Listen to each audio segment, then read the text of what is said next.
Hello everyone, welcome to the IAS IPS factory.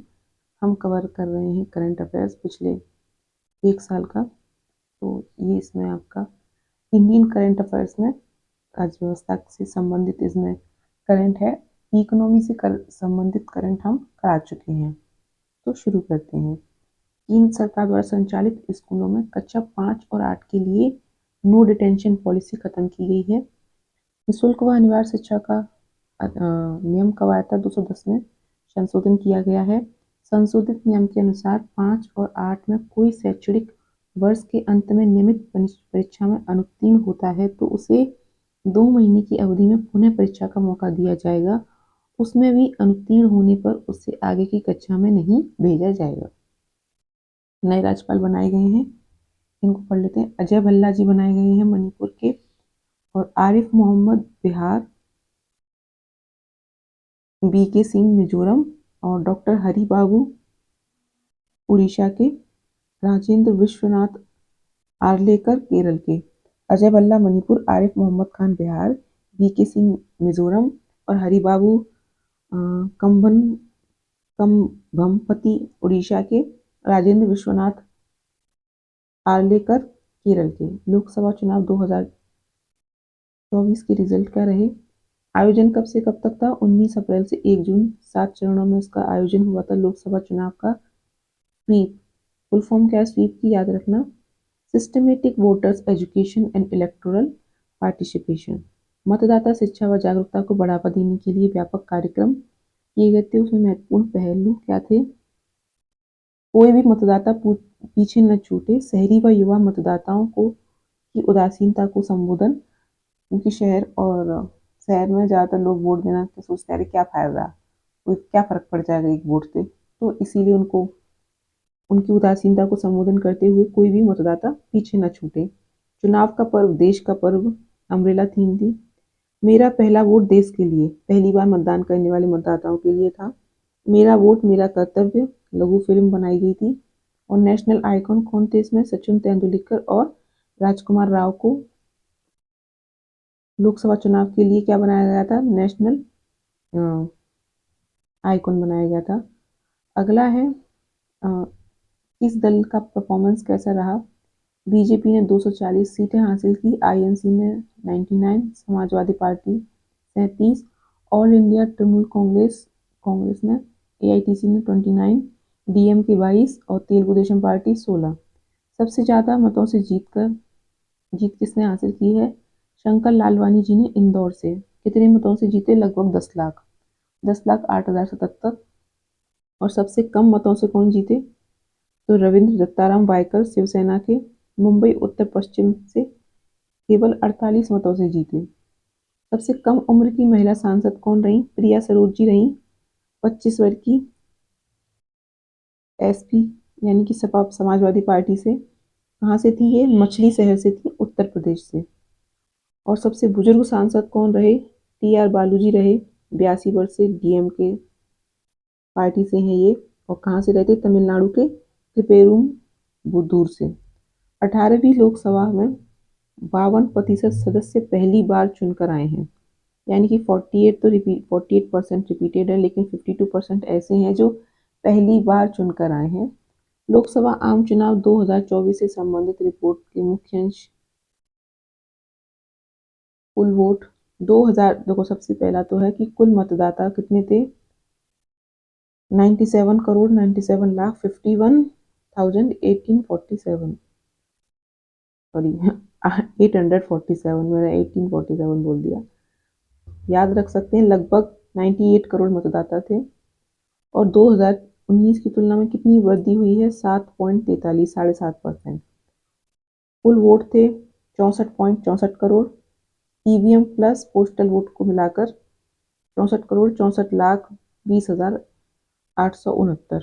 EVM vote थे 64,21,39,275 पुरुष, जिसमें थे 32,93,61,948, महिला थी 31,27,64,269।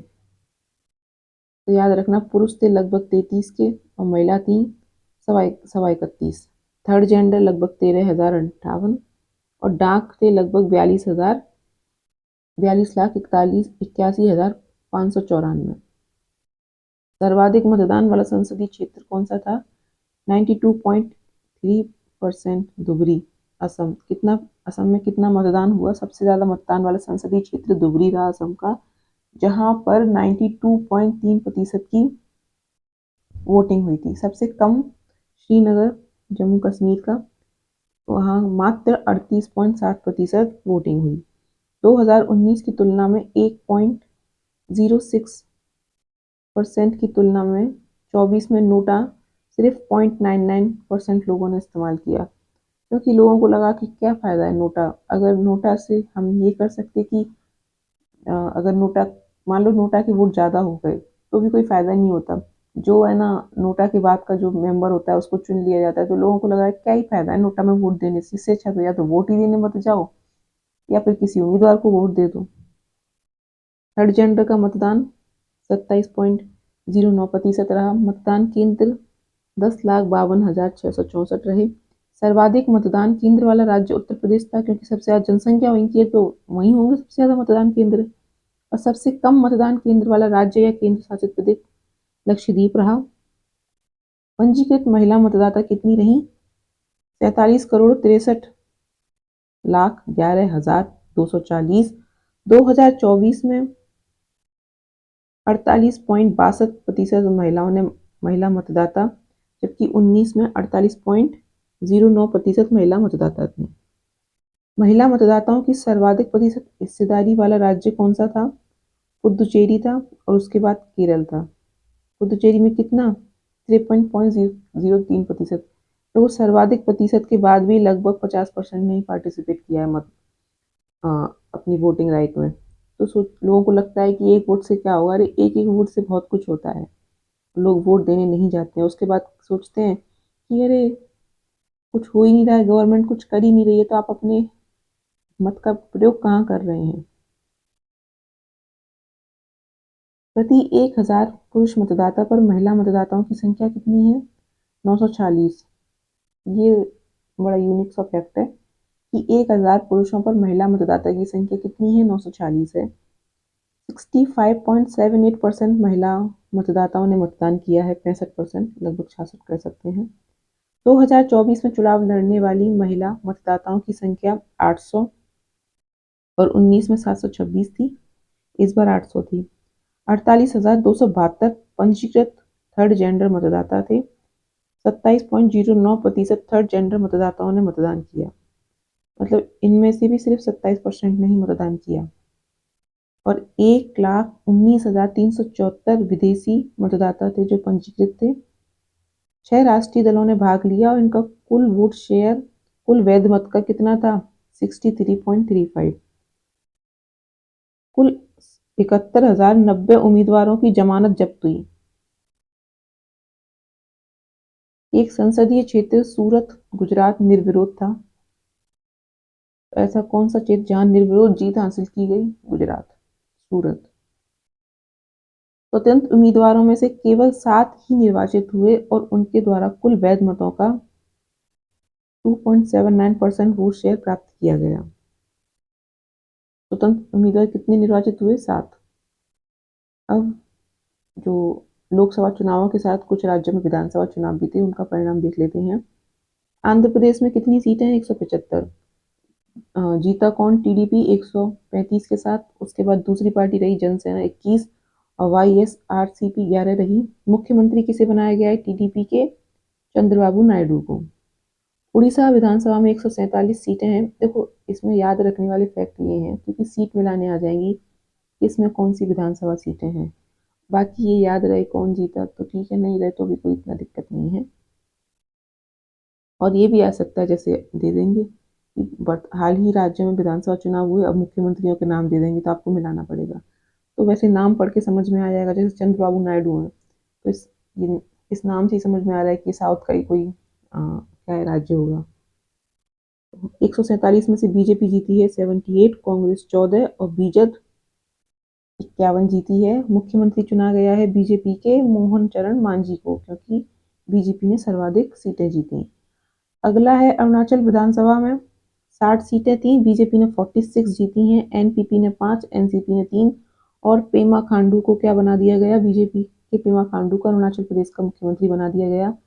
सिक्किम में 32 सीटें हैं, जिसमें से सिक्किम क्रांतिकारी मोर्चा ने 31 और सिक्किम डेमोक्रेटिक फ्रंट ने 1, मतलब पूरी सीटें क्रांतिकारी मोर्चा ने जीत ली, समझ सकते हैं। और मुख्यमंत्री कौन बने हैं, प्रेम सिंह तमांग, सिक्किम क्रांतिकारी मोर्चा के ही होंगे, जाहिर सी बात है, सिक्किम क्रांतिकारी मोर्चा जीता है तो। अगला है हरियाणा विधानसभा चुनाव 2024। 90 सीटें थी, बीजेपी ने 38 सीट 48 सीटें जीती हैं और आईएनसी ने 37, इन लू ने 2 और हरियाणा के मुख्यमंत्री बनाए गए हैं नायाब सिंह सैनी। कौन बनाए गए हैं हरियाणा के मुख्यमंत्री, नायाब सिंह सैनी। आगे बढ़े, जम्मू कश्मीर में 90 सीटें थी, जिसमें जम्मू कश्मीर नेशनल कॉन्फ्रेंस ने 42 सीटें जीती हैं और बीजेपी ने 29, कांग्रेस ने 6 और इसका मुख्यमंत्री बन गए हैं अमर अब्दुल्ला, जम्मू कश्मीर नेशनल कॉन्फ्रेंस के हैं। महाराष्ट्र विधानसभा चुनावों में देखें तो महाराष्ट्र में है 288 सीटें, जिसमें बीजेपी ने 132 सीटों के साथ जीत हासिल, हालांकि जीते नहीं क्योंकि गठबंधन सरकार रही होगी, जीतने के लिए मिनिमम 50% सीटें चाहिए होती हैं और 132 50% नहीं है। मुख्यमंत्री देवेंद्र फडणवीस बनाए गए हैं बीजेपी से। झारखंड में 81 सीटें हैं, जिसमें से झामुमो 34, बीजेपी 21 और आईएनसी 16 सीट जीती है। मुख्यमंत्री हेमंत सोरेन बनाए गए हैं झामुमो पार्टी से। अगला है सुप्रीम कोर्ट का SC/ST उपवर्गीकरण पर फैसला आया है। सुप्रीम कोर्ट के 7 न्यायाधीशों की संविधान पीठ ने 6-1 से बहुमत राज्यों में अनुसूचित जाति जनजाति श्रेणियों के भीतर उपवर्गीकरण करने की अनुमति प्रदान कर दी है। क्योंकि आप देख रहे होंगे जैसे क्या होता है, मान लो कोई SC/ST जाति से व्यक्ति है, मैं सिर्फ एग्जांपल दे रही हूँ, तो एक बार उसका चयन हो गया, अब उनको वो सब सुविधाएं मिल गई, अब वो अपने बच्चों को अच्छी एजुकेशन दे पाएंगे, लेकिन जिनका चयन नहीं हुआ है, जो बहुत पिछड़े हैं, वो और पिछड़े होते जा रहे हैं। ये लोग थोड़ा थोड़ा इनका प्रोग्रेस हो रहा है, मैं ये नहीं कह रही कि इनको ना दो, पर इनका प्रोग्रेस थोड़ा थोड़ा हो रहा है, लेकिन जो बहुत पिछड़े हैं उनको उनका नंबर ही नहीं आ पा रहा है। इसीलिए सुप्रीम कोर्ट ने कहा है कि अब जिन उपवर्गीकरण किया जाए कि हाँ चलो ये इन जातियों में भी ये थोड़े अच्छे हैं, ये इनसे भी कम है, ये इनसे भी कम है, तो जो सबसे कम है पहले उनको आगे लाया जाए, ये कहना है सुप्रीम कोर्ट का। न्यायमूर्ति BR गवई ने अनुसूचित जाति जनजातियों को के लिए क्रीमी लेयर अपवाद शुरू करने की वकालत की है। जैसे ओबीसी में होता है ना क्रीमी लेयर, उसी तरीके से। भारत 6G अलायंस दूरसंचार विभाग द्वारा लॉन्च किया गया। इसका उद्देश्य क्या है, अगली पीढ़ी की वायरलेस तकनीक में नवाचार और सहयोग को बढ़ावा देना। 6G नेटवर्क अप्रयुक्त रेडियो आवृत्तियों में संचालित होने वाला सेलुलर नेटवर्क जो उच्च गति, कम विलंबता और आर्टिफिशियल इंटेलिजेंस का उपयोग करता है। सार्वजनिक परीक्षा अनुचित साधनों की रोकथाम अधिनियम 2024 यूपीएससी, एसएससी, आरआरबी, एनटीए आदि द्वारा आयोजित सार्वजनिक परीक्षाओं में अनुचित साधनों के उपयोग को रोकने हेतु अधिनियम लाया गया है। विशेषता क्या है इसकी, सार्वजनिक परीक्षा UPSC, SSC, RRB, NTPC, BPSC केंद्र सरकार की भर्ती विभाग और उनके संकलन कार्यालय संबंधी है। याद क्या रखना है, अपराध पर 3 से 5 साल की कैद और 10 लाख का जुर्माना है। सेवा प्रदाताओं द्वारा अपराध करने पर 1 करोड़ रुपए तक का जुर्माना और 3 से 10 साल तक का कारावास है।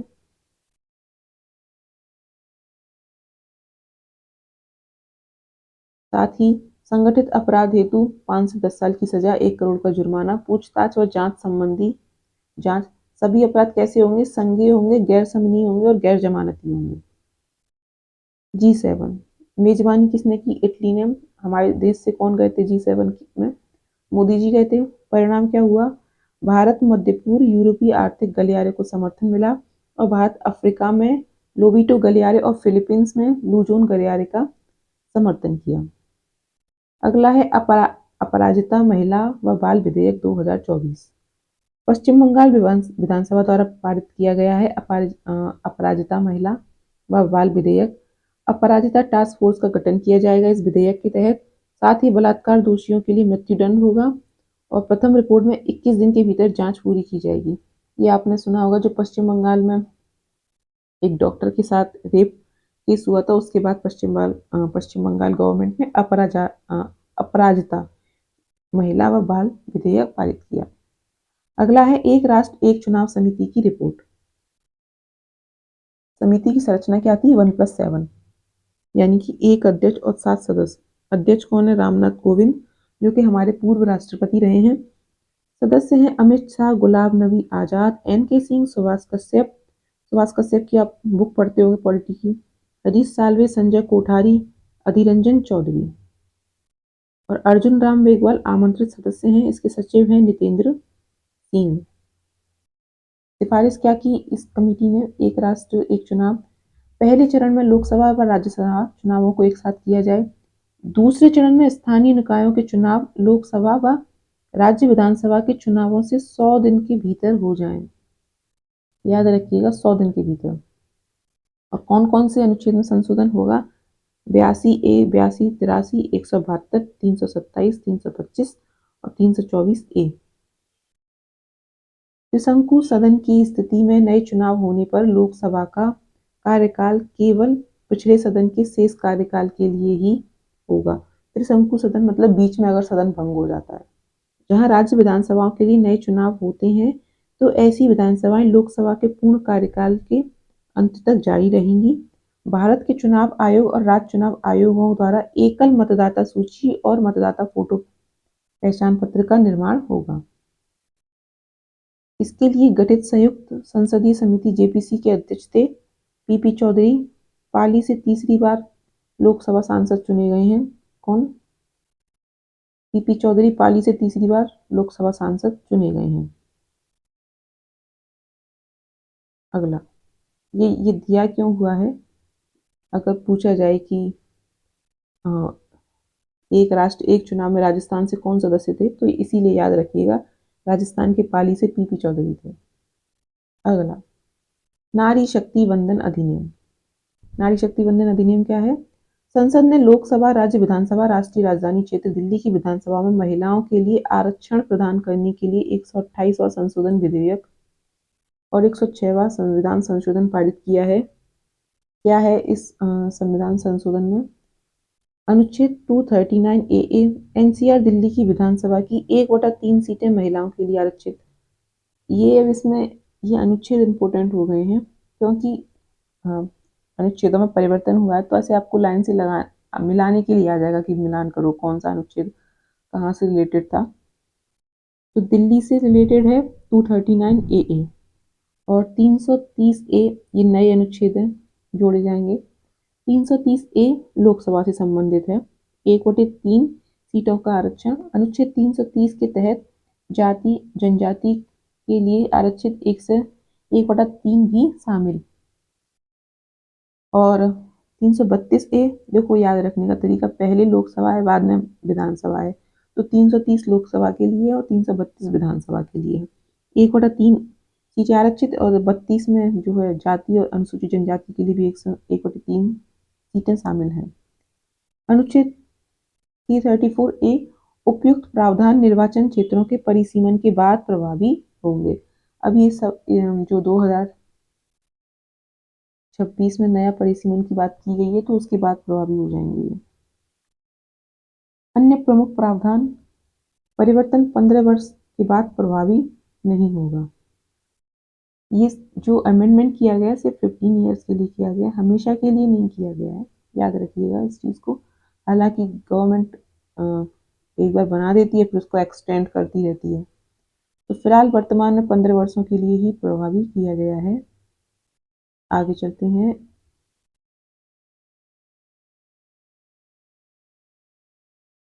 तो कुछ में लिखा भी है, यह आरक्षण संसद द्वारा कानून बनाकर बढ़ाया जा सकता है। महिला आरक्षित सीटों का चक्रण प्रत्येक परिसीमन के बाद प्रभावी होगा। सुप्रीम कोर्ट को मिला नया झंडा। उच्चतम न्यायालय की 75वीं वर्षगांठ पर नए झंडे और प्रतीक चिन्ह का अनावरण किया गया। अच्छा, सुप्रीम कोर्ट कौन से अधिनियम के तहत बना था? 1935। ठीक है। नए नीले रंग के झंडे पर संस्कृत भाषा में यतो धर्मस्तु जय लिखा है, जिसका अर्थ है जहां धर्म है वहां विजय है। और झंडे के सबसे ऊपरी भाग में अशोक चक्र, मध्य में उच्चतम न्यायालय की इमारत है और सबसे नीचे क्या है, संविधान की किताब है। डिजाइन किसके द्वारा किया गया है, NIFT, national institution of fashion technology, Delhi द्वारा। बाल विवाह निषेध हिमाचल प्रदेश संशोधन अधिनियम 2024। लड़कियों के विवाह की उम्र को 18 वर्ष से बढ़ाकर 21 वर्ष करने हेतु इस बिल के माध्यम से बाल विवाह निषेध अधिनियम 2006 में क्या किया गया है, संशोधन किया गया है। आधार आधारित प्रमाणीकरण, यूपीएससी को स्वैच्छिक आधार पर अभ्यर्थी के पंजीकरण तथा भर्ती के विभिन्न चरणों के लिए आधार आधारित प्रमाणीकरण को की मंजूरी दी गई है। ये पूजा खेड़कर के केस के बाद यूपीएससी में ये विभिन्न प्रकार के परिवर्तन कर रहा है। अभी जो यूपीएससी का फॉर्म निकला हुआ है उसमें भी विभिन्न प्रकार के परिवर्तन किए गए हैं। चर्चित व्यक्तित्व, के संजय मूर्ति भारत के 15वें नियंत्रक एवं महालेखा परीक्षक बनाए गए हैं। तो भारत के नए नियंत्रक एवं महालेखा परीक्षक कौन है, के संजय मूर्ति हैं। शारदा सिन्हा बिहार कोकिला के नाम से जाना जाती हैं। ये प्रसिद्ध लोक गायिका हैं मैथिली और भोजपुरी की। तो ये चर्चा में क्यों रही, क्योंकि इनका निधन हो गया है। अगला है विवेक देबरॉय, अर्थशास्त्री हैं, प्रधानमंत्री की आर्थिक सलाहकार परिषद के अध्यक्ष, इनका भी निधन हो गया है। और न्यायमूर्ति डी कृष्ण कुमार को मणिपुर उच्च न्यायालय के मुख्य न्यायाधीश नियुक्त किया गया है। न्यायमूर्ति संजीव खन्ना 51वें मुख्य न्यायाधीश बन गए हैं। आरती सरीन, सर्जन वाइस एडमिरल आरती सरीन सशस्त्र सेना चिकित्सा सेवा DGAFMS के महानिदेशक का पद संभालने वाली पहली महिला अधिकारी बनी है आरती सरीन। शक्तिकांत दास, RBI के तत्कालीन गवर्नर, ग्लोबल फाइनेंस पत्रिका द्वारा लगातार दूसरी बार केंद्रीय बैंक का दर्जा दिया गया और A+ रेटिंग दी गई। श्री श्री रविशंकर जी को फिजी गणराज्य द्वारा सर्वोच्च नागरिक पुरस्कार से सम्मानित किया गया। रविशंकर जी को किससे फिजी गणराज्य ने अपने सर्वोच्च नागरिक सम्मान से पुरस्कृत किया है। वहीं निकिता पोरवाल फेमिना मिस इंडिया 2024 बन गई हैं। कौन निकिता? एयर मार्शल अमरप्रीत सिंह भारतीय वायुसेना के पद पर नियुक्ति किसे किया गया है, अमर को, अमरप्रीत सिंह को वायुसेना के पद पर नियुक्त किया गया है। गिरीश चंद्र मुर्मू एशियाई सर्वोच्च लेखा परीक्षा संस्थाओं के संगठन ASOSAI के अध्यक्ष के पद पर नियुक्त हुए हैं 2024 से 27 के लिए। कौन? गिरीश चंद्र मुर्मू जी। आतिशी मारलेना, ये तो चर्चा में रही थी, दिल्ली की तीसरी महिला मुख्यमंत्री बनी है सुषमा स्वराज और शीला दीक्षित के बाद। कब बनी थी? जब केजरीवाल जी जेल चले गए थे। तुहिन कांत पांडे भारत के नए वित्त सचिव। कौन है? तुहिन कांत पांडे। काफी कांड किए पांडे जी ने, इसलिए देखो याद कैसे रख सकते हैं। पांडे जी ने कांड किए हैं, तुहिकांत पांडे, और कांड कर करके पैसा कमाया है। ठीक है, याद रखने के लिए सिर्फ, बाकी और कोई लेना देना नहीं है इन सब बातों का। रिया सिंघल, रिया सिंघा मिस यूनिवर्स इंडिया 2024 की विजेता हैं। मिस यूनिवर्स रिया रही हैं, मिस यूनिवर्स इंडिया रिया रही हैं और निकिता फेमिना मिस इंडिया रही हैं। अगला है पप्पामल, पप्पामल जैविक कृषि के लिए जैविक कृषि से संबंधित है पप्पामल। उल्लेखनीय योगदान के लिए पद्मश्री से सम्मानित पप्पामल कोयम्बटूर का निधन हो गया, इसलिए चर्चा में रहे। अरुणा वासुदेव जी का निधन हो गया है। एशियाई सिनेमा की मां के नाम से जाना जाता है अरुणा वासुदेव जी को नाम से। और नेटपैक अंतर्राष्ट्रीय संगठन की संस्थापक भी थी। कौन? अरुणा वासुदेव। लेफ्टिनेंट जनरल साधना सक्सेना नायर चिकित्सा सेवा आर्मी का महानिदेशक नियुक्त किया गया। पद पर नियुक्त होने वाली पहली महिला है कौन? साधना चिकित्सा सेवा में नियुक्त हुई है। और पर्वत नैनी हरीश संयुक्त राष्ट्र संघ न्यूयॉर्क में भारत का नया राजदूत और स्थायी प्रतिनिधि नियुक्त। तो न्यूयॉर्क में भारत के जो है नए राजदूत कौन बने हैं? पर्वत नैनी हरीश। बी श्रीनिवासन आतंकवाद विरोधी बल राष्ट्रीय सुरक्षा गार्ड NSG के महानिदेशक DG के पद पर नियुक्त हुए हैं बी श्रीनिवासन। और प्रीति सुदन को क्या बनाया गया? यूपीएससी का अध्यक्ष नियुक्त की गई है। पद पर नियुक्त होने वाली दूसरी महिला है, पहली RM बाथ्यूदी। गोविंद मोहन भारत के नए केंद्रीय गृह सचिव नियुक्त किए गए हैं। राहुल नवीन ईडी के निदेशक नियुक्त किए गए हैं। यामिनी कृष्णमूर्ति भरतनाट्यम और कुचिपुड़ी की प्रसिद्ध नृत्यांगना का निधन हो गया है। यामिनी कृष्णमूर्ति का इससे संबंधित थी, भरतनाट्यम और कुचिपुड़ी से। जनरल सुंदर राजन पद्मनाभन भारतीय सेना के पूर्व प्रमुख, इनका निधन हो गया है। शोभना रनाडे गांधीवादी और सामाजिक कार्यकर्ता थी, इनका निधन हो गया है। बालग्राम के संस्थापक थे। राकेश पॉल भारतीय कोस्ट गार्ड आईसीजी के महानिदेशक थे, इनका निधन हो गया है। अगला है डॉक्टर राम नारायण अग्रवाल, इनको अग्निमैन के नाम से भी जाना जाता है। प्रसिद्ध एरोस्पेस वैज्ञानिक और अग्नि मिसाइल के जनक थे, इनका निधन हो गया है। लंबी दूरी की बैलिस्टिक मिसाइल प्रोग्राम के प्रथम निदेशक रहे थे डॉक्टर राम नारायण अग्रवाल जी। अगला है मार्शल अर्जन सिंह भारतीय वायुसेना प्रमुख air chief marshal B R. Chaudhary द्वारा भारतीय वायुसेना के नायकों की पहली कॉमिक बुक लॉन्च, जिसमें मार्शल अर्जन सिंह का उल्लेख है। 1965 के भारत पाक युद्ध में भारतीय वायुसेना के प्रमुख रहे हैं अर्जन सिंह जी। इन्हें पद्म विभूषण से सम्मानित भी किया जा चुका है। और द्वितीय विश्व युद्ध के दौरान इम्फाल अभियान में मार्शल अर्जन सिंह की महत्वपूर्ण भूमिका थी। अगली है डॉक्टर सौम्या स्वामीनाथन, राष्ट्रीय क्षय रोग उन्मूलन कार्यक्रम एनटीईपी के लिए केंद्रीय स्वास्थ्य व परिवार कल्याण मंत्रालय में प्रधान सलाहकार नियुक्त की गई हैं सौम्या स्वामीनाथन।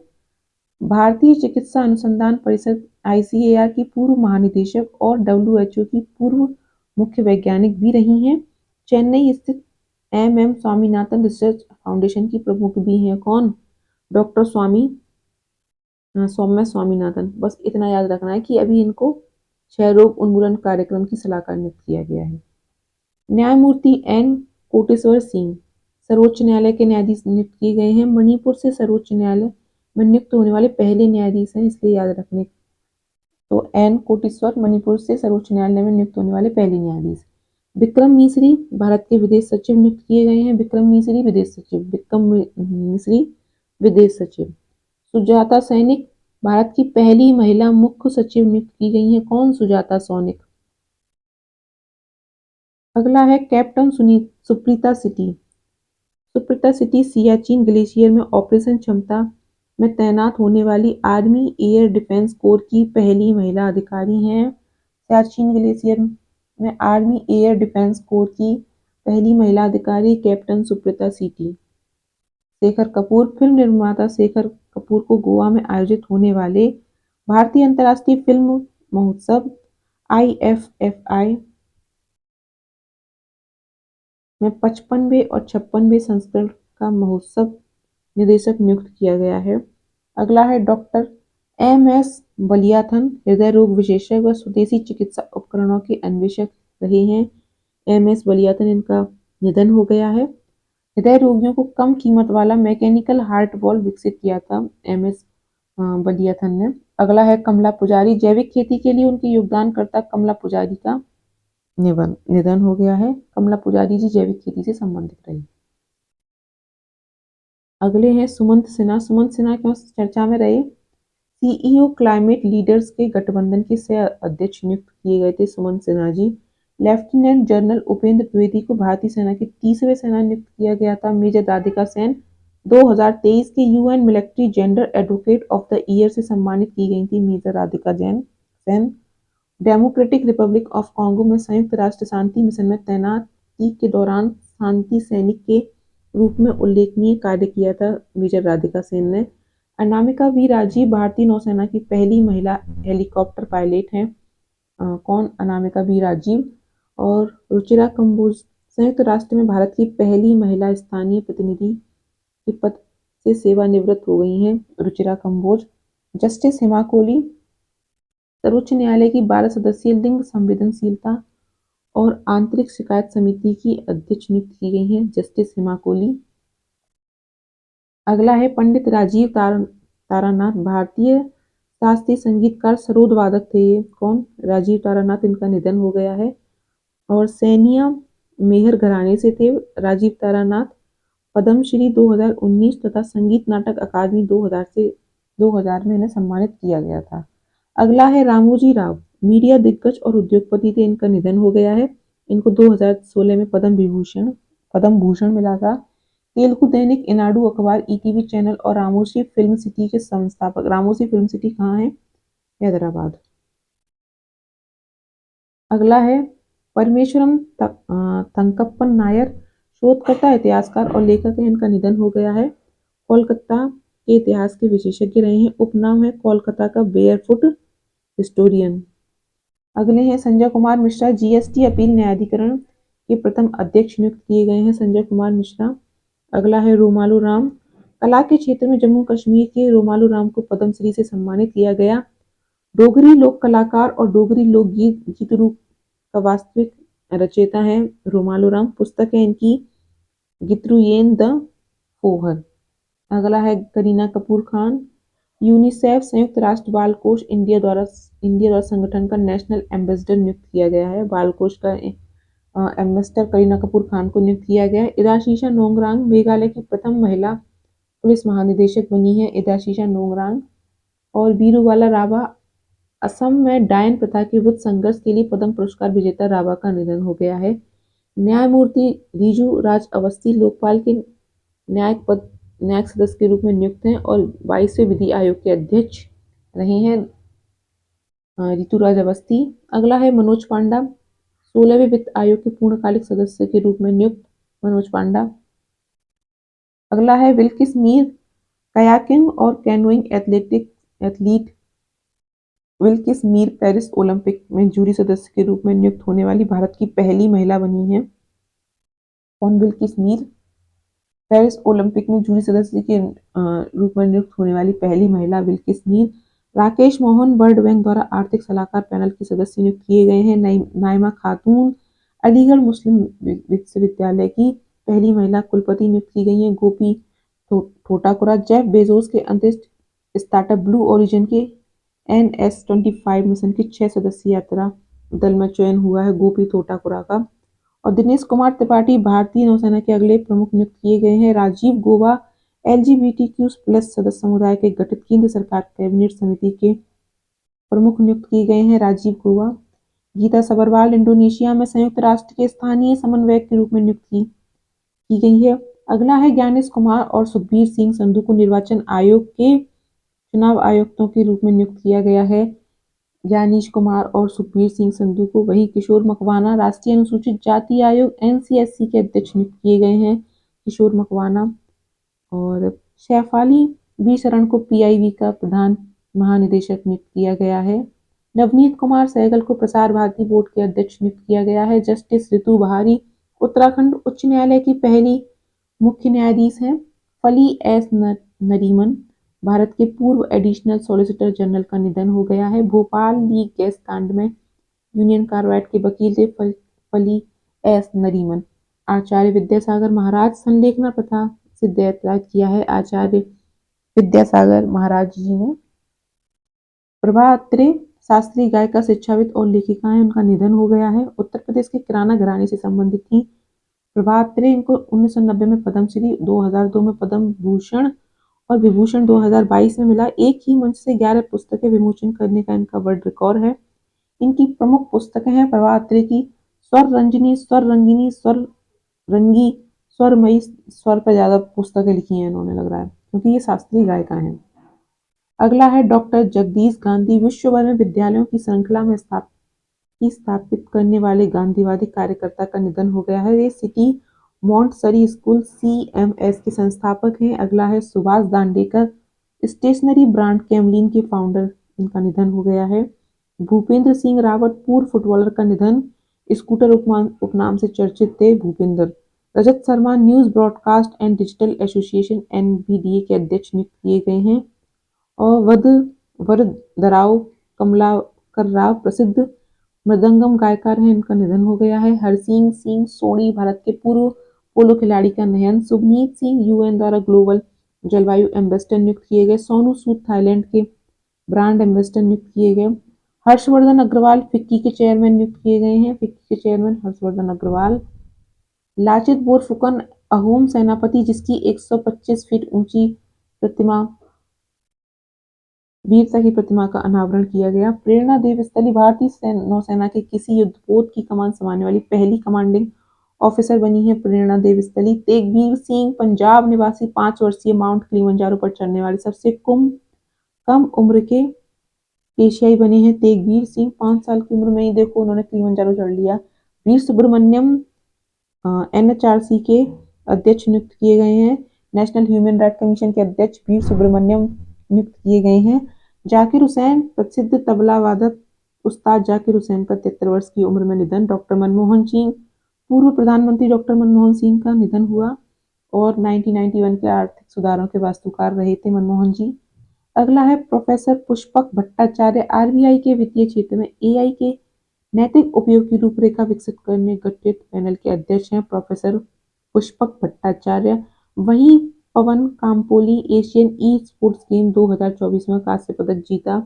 प्रवण वेंकटेश ने फीके विश्व अंडर 18 युवा रैपिड और ब्लिट्ज शतरंज खिताब के विजेता रहे हैं। संजय मल्होत्रा आरबीआई के 26वें गवर्नर नियुक्त किए गए हैं। कौन बन गए हैं आरबीआई के 26वें गवर्नर? संजय मल्होत्रा। ये टर्म याद रखना 26।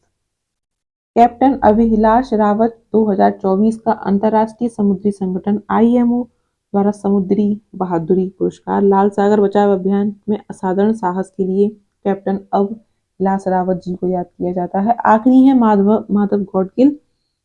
पारिस्थितिक वैज्ञानिक माधव गॉडगिल को champions of the earth 2024 award से सम्मानित किया गया। यूनेप द्वारा सम्मानित किया गया संयुक्त राष्ट्र पर्यावरण कार्यक्रम में विशेष रूप से पश्चिमी घाट के पर्यावरण संरक्षण में आजीवन योगदान के लिए। जो आपने पढ़ी होगी ना गॉडगिल रिपोर्ट, पर्यावरण पारिस्थितिकी से किसमें संबंधित थी? पश्चिमी घाट के संरक्षण से संबंधित थी। इस तरह जो इस साल के चर्चित जितने भी फेमस पर्सनालिटी थी हमने सब पढ़ लिया। मैं जानती हूँ बहुत ज़्यादा है, याद रखना अपने आप में एक बड़ा टास्क है, लेकिन एक बार पढ़ा हुआ है तो वहाँ पर लिंक करने में आसानी रहेगी। अगली वीडियो में इससे आगे का करंट डिस्कस करेंगे। तब तक के लिए इसे पढ़ें। Bye bye.